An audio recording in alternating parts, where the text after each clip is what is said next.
Hello friends, कैसे हो सब लोग। आई होप सब लोग एकदम फर्स्ट क्लास होंगे। तो फ्रेंड्स, आज हम लोग इस वीडियो में एक जीएसटी का बहुत ही इंपॉर्टेंट टॉपिक डिस्कस करने जा रहे हैं। उसका नाम है branch transfer under GST. Friends, मेरा नाम है सीए जयदीप पटेल एंड आप सबका मैं श्रीहरि टैक्स मेंटर की तरफ से इस वीडियो में स्वागत करता हूँ। तो फ्रेंड्स, पहले हम लोग देख लेते हैं कि इस वीडियो में हम कौन से टॉपिक कवर करेंगे। तो उसमें जो पहला टॉपिक है वो है section 7 of CGST act read with schedule 1 and उसके बाद हम लोग देखेंगे सेक्शन 25 सब सेक्शन 4। वो बोलता है what is the distinct person. Then उसके बाद हम देखेंगे branch transfer within state, जिसको हम इंट्रा स्टेट भी बोल सकते हैं। उसके बाद हम देखेंगे branch transfer out of the state, जिसको हम इंटर स्टेट भी बोल सकते हैं। और लास्ट में हम देखेंगे रूल 28 ऑफ सीजीएसटी रूल्स, जो बोलता है कि how this branch transfer should be valued. तो चलिए फ्रेंड, पहले हम देखते हैं सेक्शन 7 ऑफ सीजीएसटी एक्ट। तो वो क्या कहता है? It says that supply includes all form of supply of goods और सर्विस और both such as sale, transfer, barter, exchange, license, rental, lease or disposal which is made or agreed to be made for a consideration by a person in the course or furtherance of business। तो friends, इसका मतलब क्या है? जो supply है which is includes all form of supply means it is a inclusive definition. ठीक है, तो आप कौन से भी फॉर्म में गुड्स या फिर सर्विसेज सप्लाई करते हो, यू आर एग्रीइंग और agreed to be made means अभी आप कोई भी गुड्स और सर्विस को सप्लाई करते हो या फिर फ्यूचर में आप एग्रीमेंट करते हो कि ये गुड्स या सर्विस में सप्लाई करूंगा। देन दूसरी कंडीशन क्या है?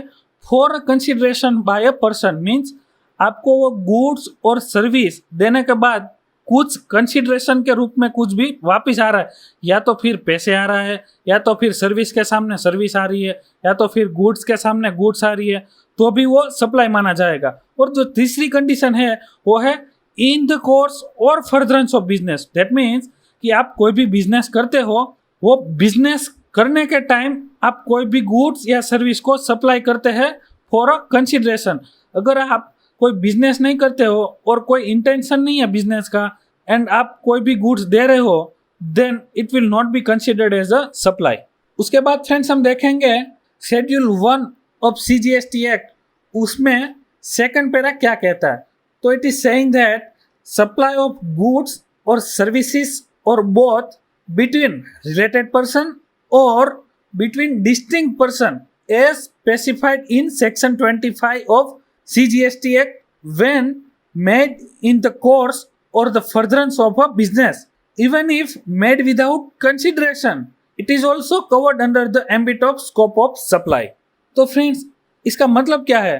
तो वो बोल रहा है कि कोई भी गुड्स या फिर सर्विस या फिर दोनों चीज आप रिलेटेड पार्टी और डिस्टिंक्ट पर्सन के बीच में आप सप्लाई करते हो और वो आपका विद इन द कोर्स और फर्दरेंस ऑफ बिजनेस में है and it is without consideration means एक बिजनेस से या तो फिर एक पर्सन से दूसरे पर्सन के पास कुछ भी कंसिडरेशन नहीं आ रहा है, फिर भी वो सप्लाई के स्कोप में आ जाएगा।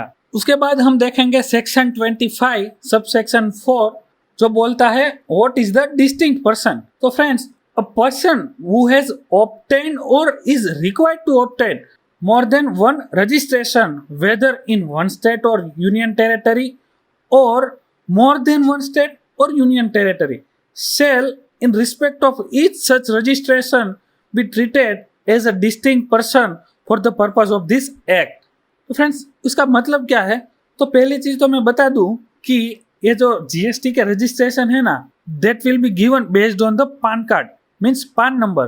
तो friends, suppose one person is having PAN and वो एक से ज्यादा रजिस्ट्रेशन वो पान कार्ड के बेस पे ले रहा है, whether it is required by law और he is taking on his own.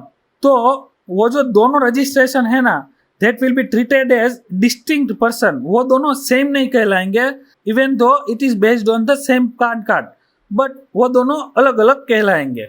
तो अभी फ्रेंड्स हम ये जो ब्रांच ट्रांसफर है वो एक चार्ट के जरिए समझने की कोशिश करते हैं।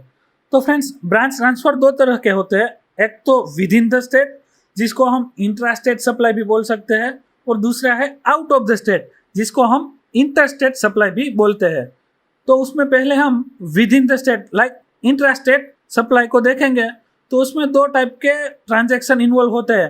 पहला चीज है कि when separate registration is not taken, that means आपने दो ब्रांच का, जो एक ही स्टेट में दो ब्रांच है उसका सेपरेट रजिस्ट्रेशन नहीं ले रखा है।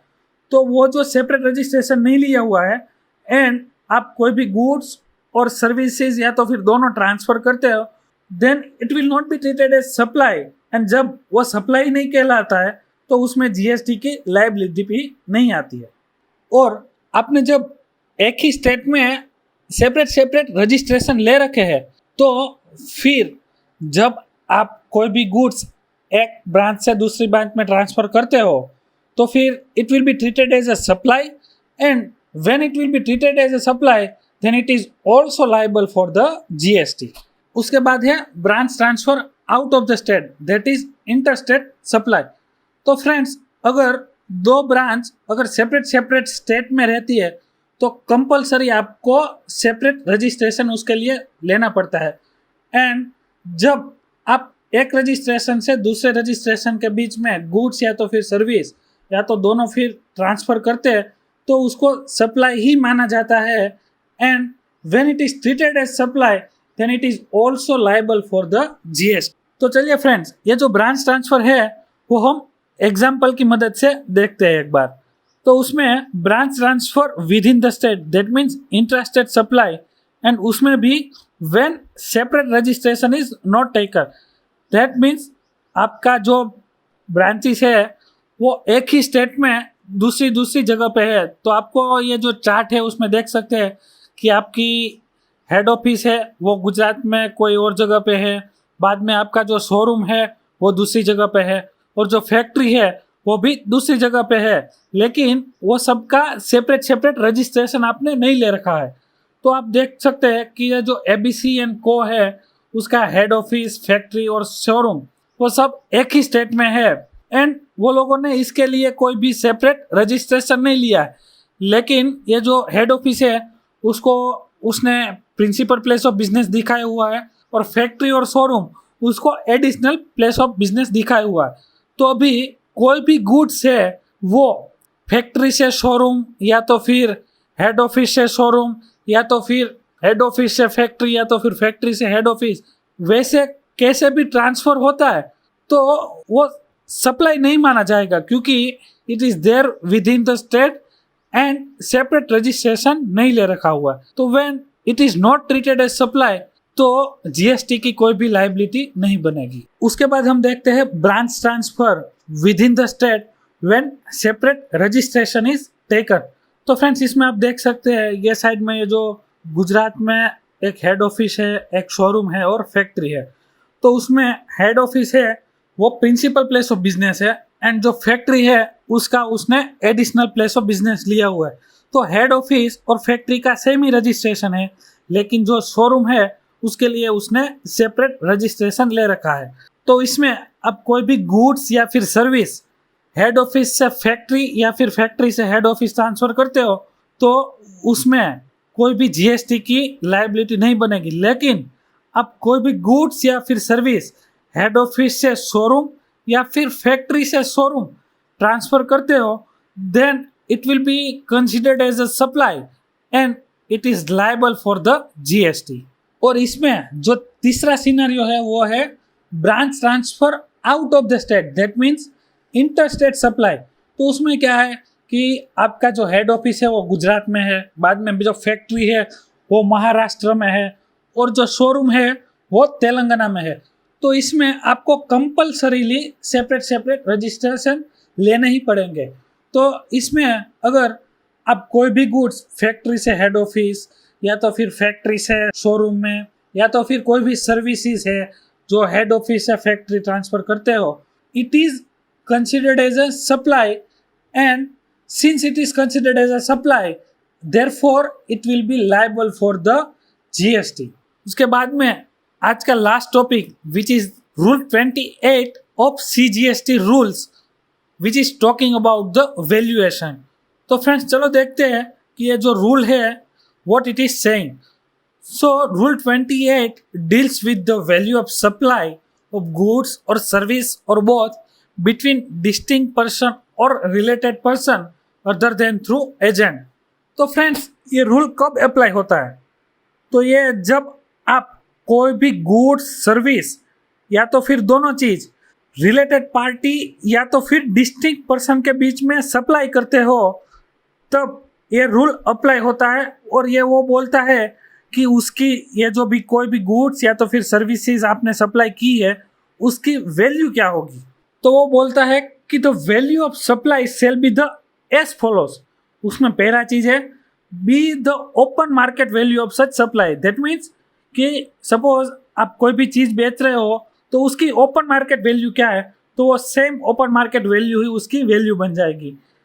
बाद में दूसरा जो है जब आपका जो ओपन मार्केट वैल्यू है वो अवेलेबल नहीं है सपोज, तो be the value of supply of goods और services of like kind and quality. तो मीन्स सपोज अपना कोई भी गुड्स या फिर सर्विस है उसकी सेम सर्विस या फिर गुड्स की ओपन मार्केट वैल्यू नहीं है कोई भी, तो उसके लाइक मीन्स उसके जैसा कोई दूसरा गुड्स या तो फिर सर्विसेज है उसकी जो भी ओपन मार्केट वैल्यू रहेगी वो कंसीडर किया जाएगा। और suppose if the value is not determinable under clause A और बी, दैट मीन्स ऊपर के दोनों चीज की वैल्यू आपके पास नहीं है, तो फिर तीसरा ऑप्शन अपने पास क्या है, वो है कि B the value as determined by the application of rule 30 और 31 in that order. Means it is a general rule, तो उसमें कुछ वैल्यूएशन के कॉन्सेप्ट दिए हुए हैं, तो उसके हिसाब से हम लोगों को सप्लाई की जो वैल्यू है वो डिटरमाइन करनी पड़ेगी। बाद में उसका एक प्रोविजो भी है, तो वो बोल रहा है कि provided that where the goods are intended for the further supply as such by the recipient the value shall at the option of the supplier be an amount equivalent to 90% of the price charged for the supply of goods of like kind and quality by the recipient to his customer not being a related person। तो friends इसका मतलब क्या है कि जब ये जो recipient है वो फर्दर सप्लाई के लिए सप्लायर से गुड्स ले रहा है, सपोज ये जो वेयर हाउस है वो वेयर हाउस फर्दर सप्लाई के लिए फैक्ट्री से गुड्स मंगवा रहा है, तो जो फैक्ट्री वाला है he can charge 90% of price charge for the supply of goods of like kind. Means ये जो वेयर हाउस वाला सपोज 100 रुपीज़ चार्ज करेगा दूसरी आदमी को, तो जो फैक्ट्री है वो 90 रुपीज़ में वेयर हाउस को चार्ज कर सकता है। That option is also there. उसका एक दूसरा प्रोविजो भी है, वो क्या बोलता है कि provided further that where the recipient is eligible for full input tax credit the value shall be declared in the invoice shall be deemed to be the open market value of the goods और services. That means जब recipient of the goods is eligible for the full input tax credit, तो ये जो recipient suppose ये warehouse है वो जो factory से जो भी माल आया है वो input tax credit full eligible है वो इनपुट टैक्स क्रेडिट यूटिलाइज करने के लिए, तो फिर ये जो फैक्ट्री ने जो भी इनवॉइस में जो भी वैल्यू दिखाई हुई है उसको deemed open market value accept किया जाएगा और उसके ऊपर उसको जीएसटी पे करना पड़ेगा।